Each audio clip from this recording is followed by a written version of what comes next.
All right, good evening everyone. It's been a while since I put up a video, so I thought I'd get something going here.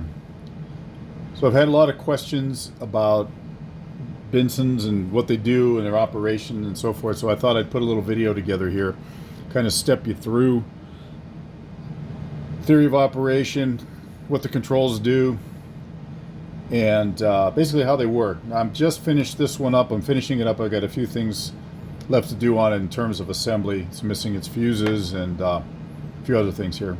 But this is a Binson B1S. This is the simplest of simple Echorecs that you can get. So it's a good one to start with.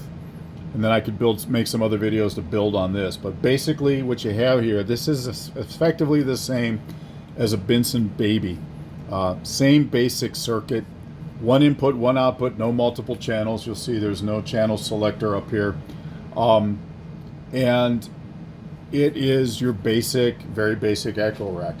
The Echorec ones can have multiple channels and so forth. I'll get into that at another time. So anyway, front panel controls here. You have your record level with your power switch, length of swell, which I'll get into a little bit more specifically in a bit. The volume of your echo.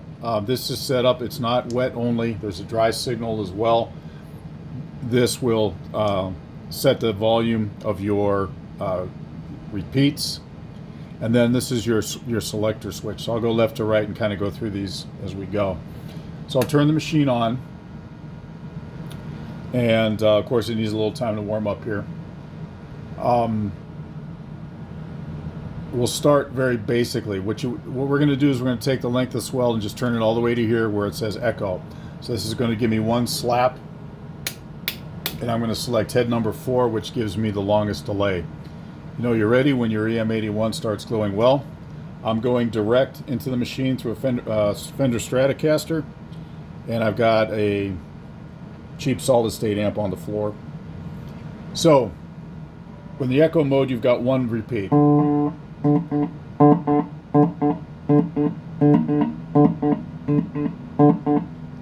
Very simple. If you're running an Echorec 2, that'll be echo mode, but nonetheless, one slap, no more. And with this, I can make it change the level. Bring this down. It's almost inaudible there.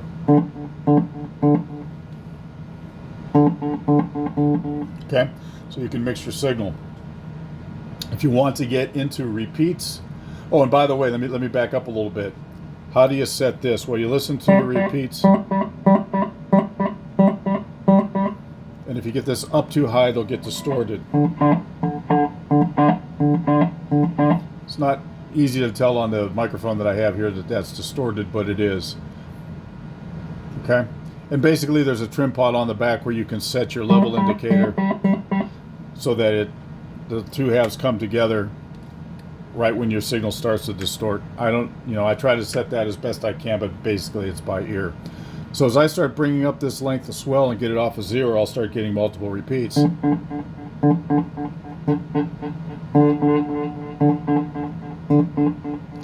Bring the volume up. You can make them as loud as a dry signal. When I set these machines up, I try to set them such that, because there's a trim pot on the back, but I try to set them such that at right about the 3 o'clock position, the dry signal and wet signal are at exactly the same level.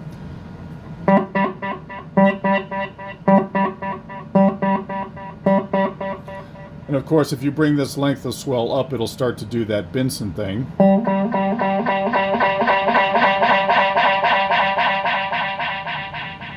And just continue. I've got to cut that back. That's a little snappy. It's oscillating with this control at about 5. I usually set it up again so that at about 3 o'clock, that's when it does that. But I'll talk to the customer and find out. And then over here, you've got your selector switch. Heads 1 through 4. Head 1 is your shortest delay. Almost sounds like a single. Head number 2, longer delay. 3 longer. Head number 4 is longest.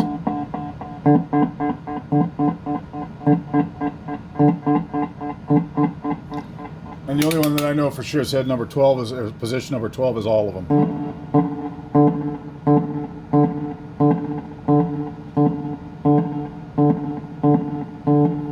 That's your basic walkthrough of the front panel.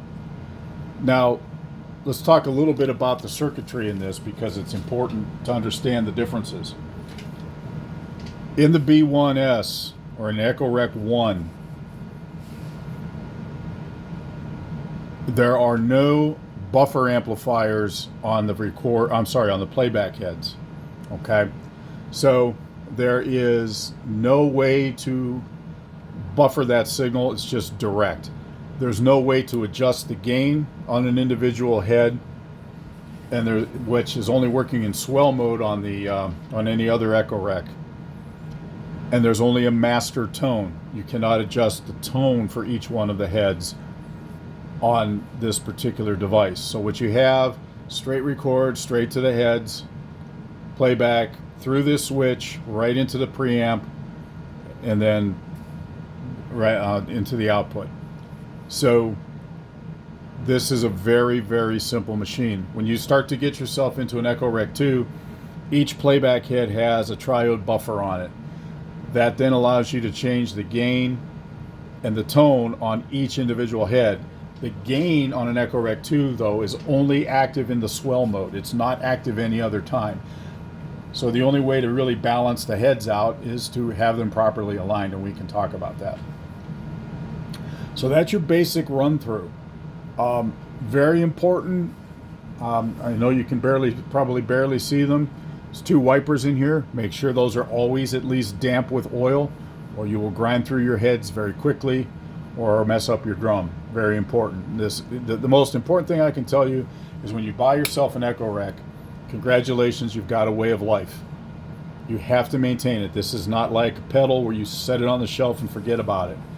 If you are not going to use the device for a while, I highly suggest you take this cover off, pull back on the idler wheel and set a business card. Either take the spring tension off or put a business card between the shaft and the idler wheel, because otherwise you'll get a divot and then you will not be happy.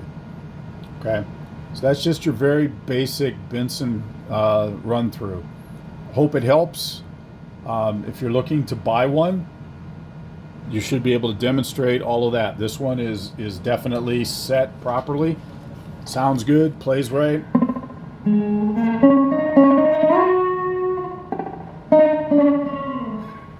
If it doesn't do this, it's not right.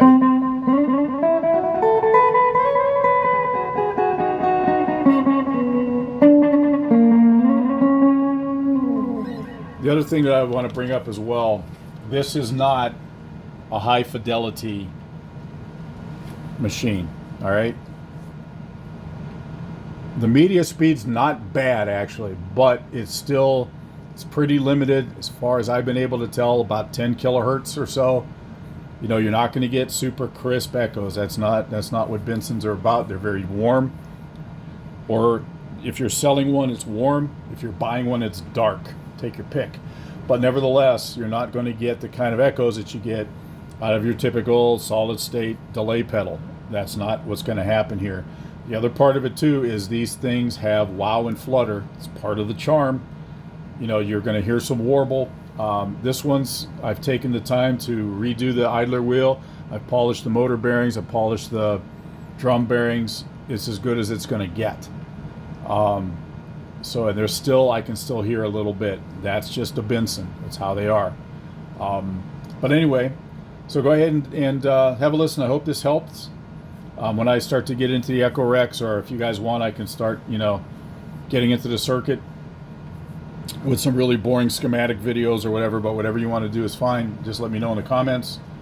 I think I'm finally into the double digits on subscribers, so there you go. But anyway, there you are. So this is your basic Binson BS1, or I'm sorry, B1, yeah, BS1, right? B1S. So very simple, same as a baby, but not a bad sounding machine.